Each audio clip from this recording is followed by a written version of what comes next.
the very funny Alex Grubard.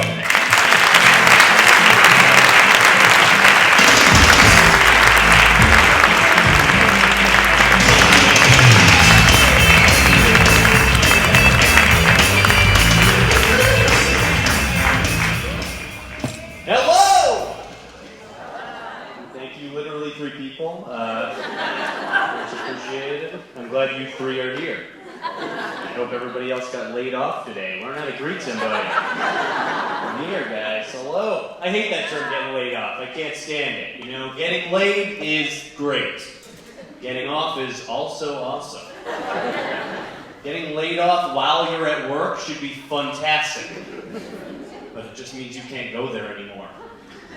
The last day job I had, I worked in Philadelphia on the Parkway, serving coffee to the 1%. And I noticed something about the 1%. You know what they all got with their coffee? Spit. I spat in the coffee. Not every time, just exactly 99% of the time. So on the often side, I guess.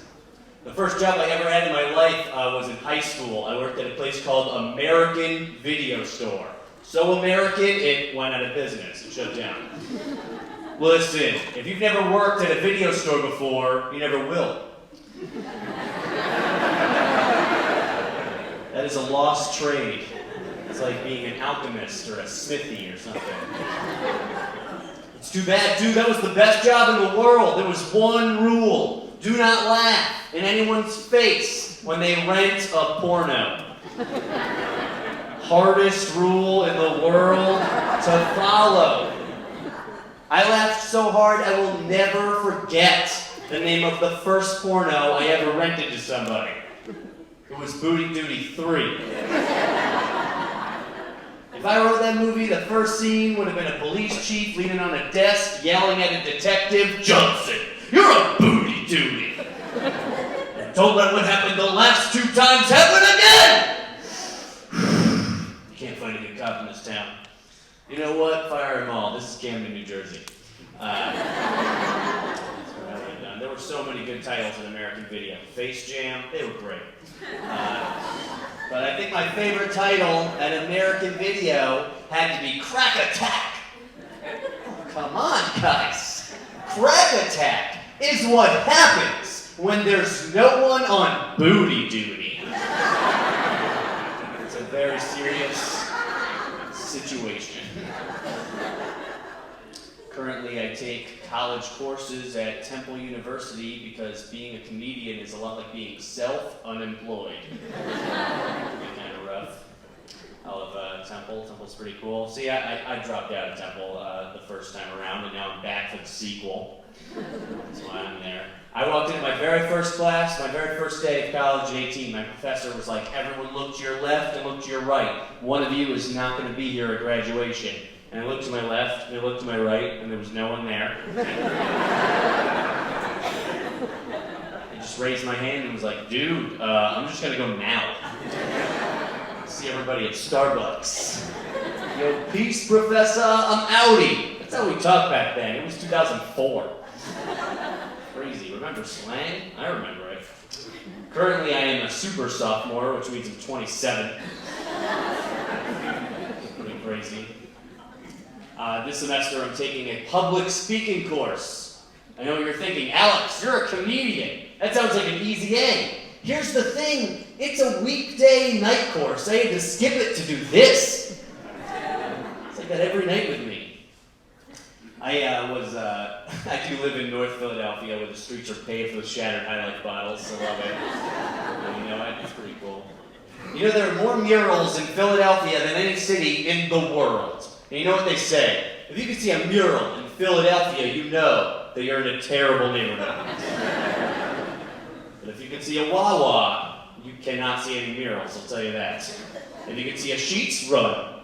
There's several hillbilly murderers after you. Because what do they say about Pennsylvania? Oh, it's Philadelphia on one side, it's Pittsburgh on the other, and it's Pennsyltucky in the middle. And I think that gives way too much credit to Pittsburgh. That's what I think. So, yeah, you're from Youngstown, Ohio or something?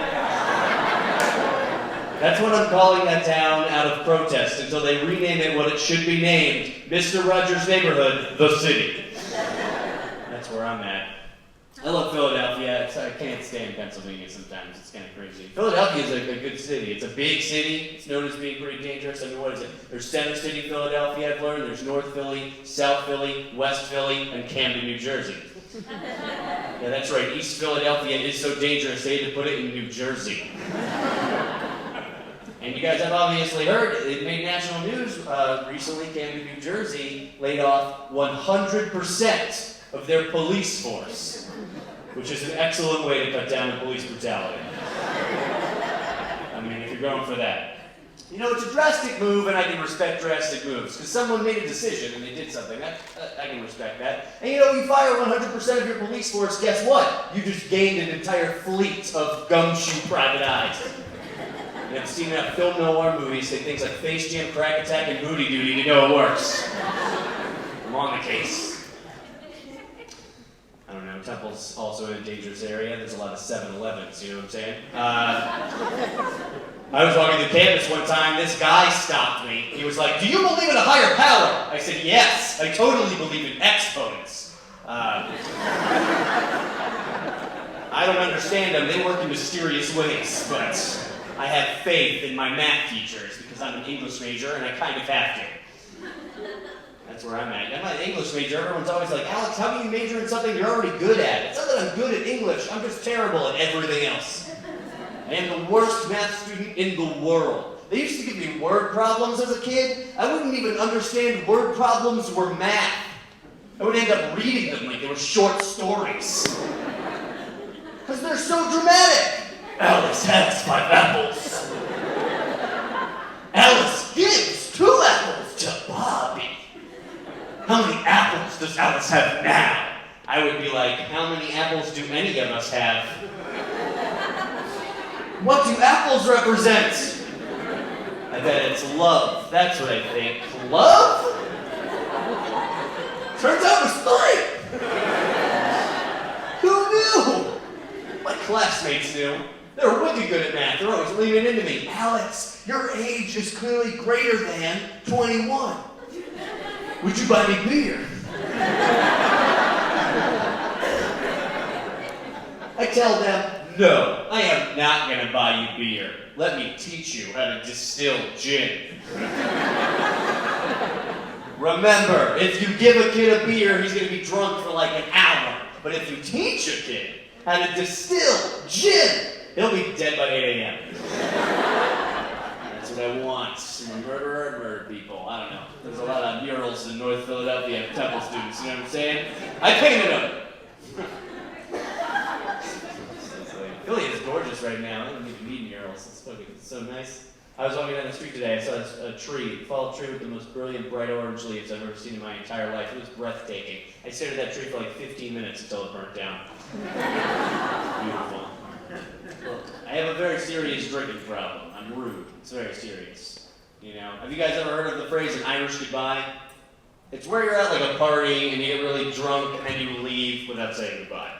And I don't do that. I do what I call the Jewish goodbye, which is where I'll be at a party and I'll get really drunk and then I'll say goodbye to every single person at the party. And then I stay. The best thing you could do to anybody. It's like, "Hey man, I do not want to be here with you anymore, but I have nowhere to go. Are you all caught up on Breaking Bad? No? Let me catch you up." It's very rude. I think about quitting drinking every time I'm sober. I think about quitting being sober every time I'm drunk. That's like where I'm at. I don't know. I drink like a lot of Jameson these days, like whiskey, you know, shots of Jameson whiskey. I love Jameson because of the ads. You know, the ones that are like, "In 1492, John Jameson beat up an octopus, and that's why we have whiskey."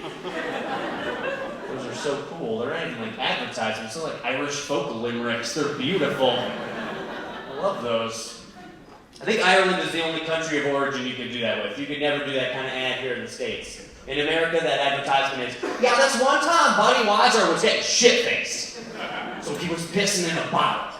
But then he ran out of brews. So Buddy, he straight up drank that bottle down, smashed it on the ground, and declared, 'Yo, I think I just invented Bud Light.'" Then he shat in the bottle and was like, Bud Line. Stuff is gross. Did you guys know that America is like the only place that light beer exists? Isn't that weird? We invented that. Light beer is our claim to fame. And like, I get asked by tourists at comedy shows every now and again, like, what it is. I got asked by this German couple the other day. They were like, "Fuck it, light beer!" It's like, calm down. When I explained it to him, I was like, here in America, we water down the beer sometimes, so it has less calories and is therefore less alcoholic. It was humiliating.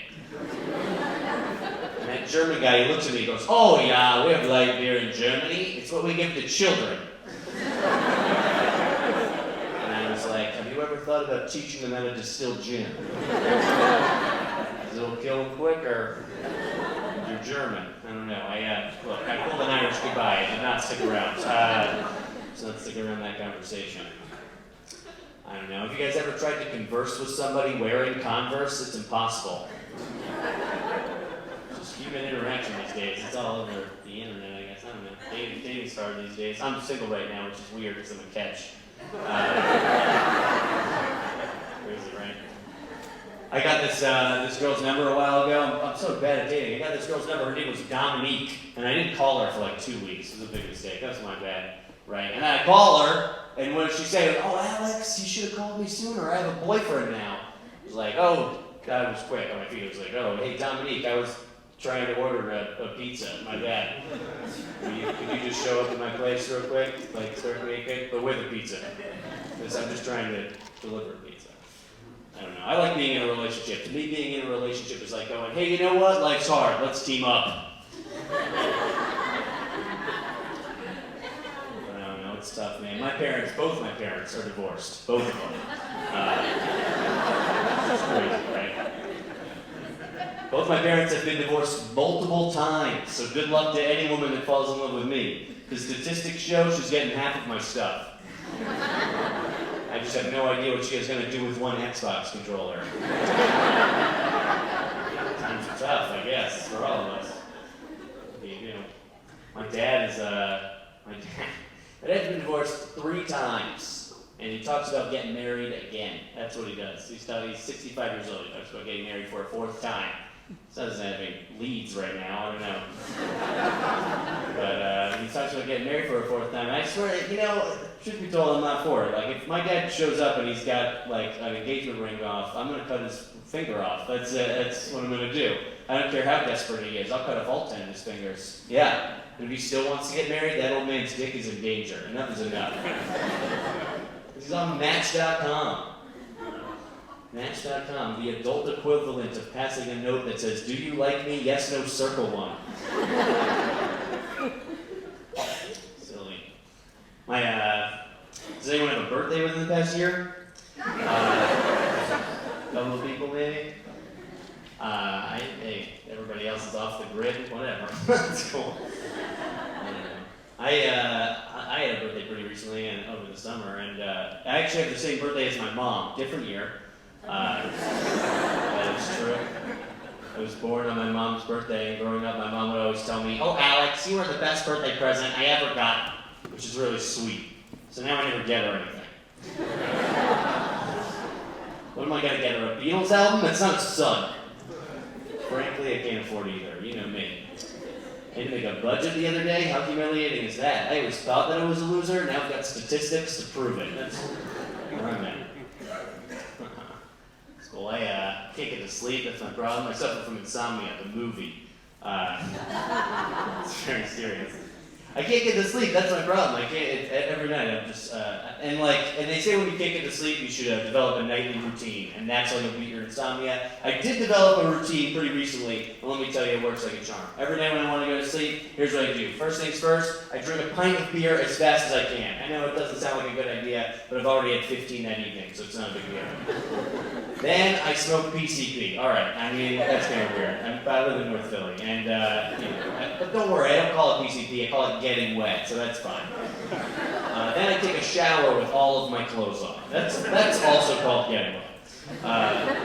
Then I eat half the leftover Chinese food. I drink a glass of warm milk because it's an old wives' tale, and I love old wives. Then I drink a glass of cold milk. It's my thing. Then I drink a cup of coffee with lukewarm, half and half, and a slice of lemon. It curdles the milk. It's disgusting, but I gotta get to sleep. Then I lay in my bed for like 45 minutes, but I'm shaking. I go upstairs to the roof. I call every single one of my ex-girlfriends, except Julie.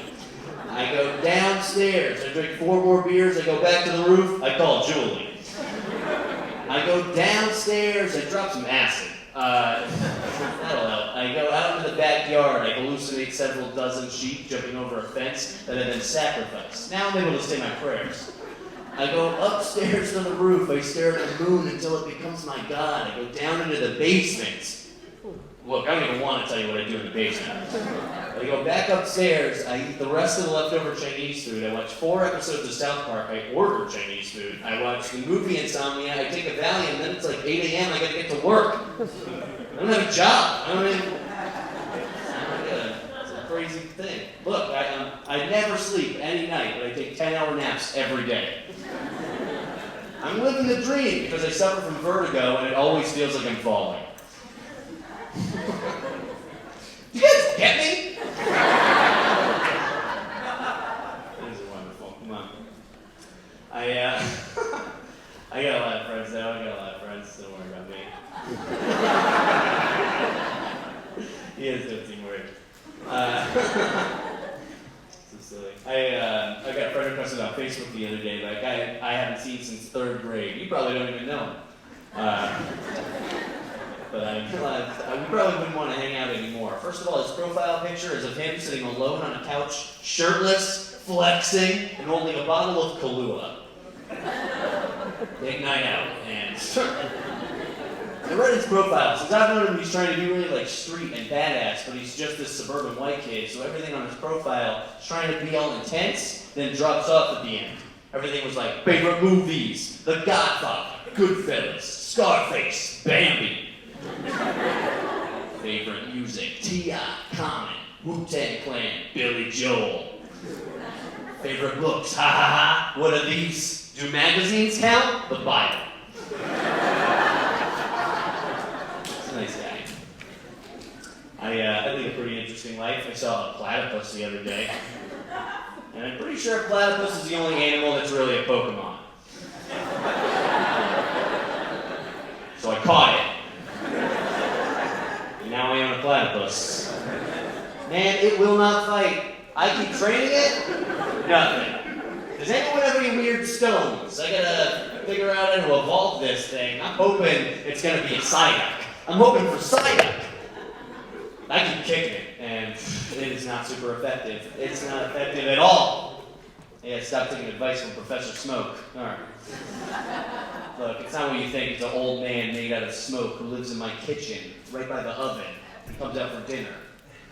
Look, I'm a terrible cook. I cook every meal, and I also eat out every meal. I'm a terrible cook. I can't do it. I don't know. My house, I live in this weird shack up in North Philadelphia. It's my own little slice of hell. I love it. And winter's coming. Last winter, all winter long, we didn't have any heat in our house. Just a series of small, controlled fires. It worked very well. The platypus hated it. He was like, what do you got, a Charizard in here? I was like, you can speak English! Everyone knows it's not Pokey language! Pokey language is Japanese! And I throw him to Professor Smoke, let him raise that chicken, whatever, get him out of my life. Where I'm hatching. The point is I have to cancel my Instagram account immediately. That's what I'm gonna do. Either that or I have to get less successful friends. Because everyone on my feed is like, look, I own a business. And I'm like, you guys want to see a picture of a platypus that's on fire? It's cool. It's a good picture. Took a bunch of them. I don't know. I meet a lot of people. I was on the subway in Philly a little while ago. This is my iPod. This guy came up to me. His clothes were all ragged. He had like this long gray beard. And he was talking to me, but I couldn't hear what he was saying because I was too busy listening to the Velvet Underground. Look, it was a Monday. I'm very polite. I take my iPod off, and you know what this guy is saying to me? He's just going, what year is it? And I told him, I was like, it's 2013, man. And he said, 2013? Oh no, it's too late. I told my buddy Ryan this story. He says, Alex, I think you had a conversation with a crazy crackhead. Nuh-uh, that dude was quite clearly a time traveler. All right, I've seen all the time traveler movies. Kate and Leopold, all of them. That guy had all the telltale signs of being a time traveler, not a crackhead. He came up to me, he asked the year. He spoke of a bleak future. Then he walked away and smoked some crack. It's all in my unpublished thriller, Time Junkie. That's Time Junkie shooting through time. It's okay, but I'm not going to judge the guy. I do a little time traveling myself. I like to get high. There's some highs I don't like to do, like I will never get high on life. Not touch this stuff. It's not for me. I smoke pot. I wish they would legalize marijuana because I suck at rolling joints, and it would be so nice to be able to buy a pack. It sucks that every time I want to get joints rolled, I have to listen to some dude rant about how everything's going to work out for him once he starts his Thundercats hotel. It's a weird idea for a hotel. I smoke pot with my dad. Does anyone else do that? No one knows my dad. He rolls a good J. He is always talking about this hotel he wants to build. It's super annoying. Worry about your relationship, Dad. Whatever. Maybe that's why he wants the hotel room. I don't know. He's not a cat. People call me a hippie all the time. I don't think I'm a hippie. I don't even think we should be labeling people, man. And I don't like getting called a hippie because I know it's not a compliment. I know everyone's just telling me to get my shit together. But there are plenty of hippies that got it together. Ben, Jerry, Trader Joe, Al Gore, the Muppets, Jimi Hendrix's estate, Cheech, and Louis Black. And I think that's it. Sure. I don't say Tommy Chong because Tommy Chong went to jail in 2004 for selling drug paraphernalia to children. Yeah, who knew that children were buying the Cheech and Chong movies? I had no idea. And they got Tommy Chong because of the Patriot Act. They did that. They tapped his son's business because that guy's father is Tommy Chong, and he's obviously a criminal. I always hated the Patriot Act because of the rhetoric you would hear about it. Oh, if you're not doing anything wrong, then you've got nothing to worry about. Hey, I'm not doing anything wrong, but I am doing things that are illegal. Like, I have seen every episode of Breaking Bad, but I don't know cable, all right? Don't tell anyone that. Let's keep that between you and me and everyone in this room, all right? I need non-disclosure agreements from every single person here. I also need to know what those are. What are those? Are there any lawyers? I need a lawyer. I look like a lawyer. I'll just play myself. It's like acting, right? Here's the secret. I can't act. Yikes! What am I gonna do? I should do stand-up every night. It's crazy. I'm so glad you guys are here. I'm so glad there's multiple people here. That's awesome. I've done a show for one person before. Twice. Second time was the worst because it was the same guy. This is a gorgeous place to be performing. I love it here. I've been here a few times already. It's awesome. The worst place to do stand-up comedy is a hookah bar. That's the worst place to do stand-up comedy. Because everyone at a hookah bar is physically participating in an activity that they physically can't laugh at, that prevents them from laughing. The best reaction I've ever gotten at a hookah bar was a text message that said, funny. Crazy. And we do open mics. I don't know if you've ever heard what an open mic book is, but an open mic is kind of like a talent show, only in the kitchen of a burrito bar. And I used to host an open mic at a venue. You gotta let anybody go up at an open mic, like anyone, even like crazy people show up, and it freaks me out. I think one day I'm gonna be at an open mic, a crazy person's gonna get on stage and go, yeah, I don't have any jokes, I just need a group of people to know exactly where I was from 8 p.m. to 10 p.m. tonight. Got murals to paint, people. I don't know, I like talking to strangers. It is kind of a thing I like to do. It's kind of something, part of my fun out there. What? Alright. Look, does anyone know any closers? I can't decide whether to tell you guys like a dirty joke or just something like less dirty, but still dirty. I'll probably Are you guys like dirty jokes? I can't even tell. I'm telling you. It's just the theater. That's what's doing it to me. I'll give you one, just in case there's people out there that aren't wearing glasses or something. I don't know. What's like a sign that you want to see a dirty joke? I think it's contact lenses. That's what I think. I don't know. I used to wear glasses like you people. I used to wear glasses. When my ex-girlfriend broke my glasses, it wasn't her fault. She was slapping me in the face. That's what happened. Here's what happened. She was drunk. She was, called me the next day to apologize. She did that. In the same phone call, she was like, "I'm really sorry I broke her glasses. Can I make it up to you? Do you want to go see a movie?" That's kind of irony. Luckily, I'd already seen it. You guys ever listen to Fight Club? Oh man, it's good. She was a good girl. She was cool. I don't know. My ex-girlfriend and I, we broke up. We'd had that age-old argument over who was going to sleep in the wet spot. You want me to tell it again? We had to have the age-old arguments over who was going to sleep in the wet spots. And I was like, hey, come on, they're your tears. You guys like dirty jokes. I forgot. I didn't realize. I don't know. Oh, shucks. You guys should wear glasses next time. You guys have had a lot of fun.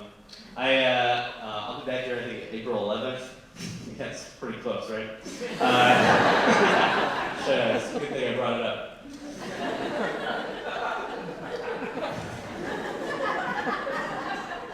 I don't know, man. I really love talking to strangers. That's kind of my thing. I was at a park earlier this week eating a sandwich. This old lady came up to me. She was like, "You better put that sandwich away, otherwise the squirrels are going to come up and bother you."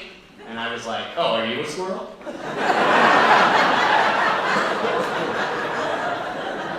Because you're bothering me. Crazy old squirrel lady. What are you, nuts? Look, if you didn't appreciate that pun, she hated it. She was mad. I was like, "Platypus, get her!" Picture of it. It's the most popular thing on Instagram. Guys, I'm Alex Grubard. You have a great night. Thank you very much.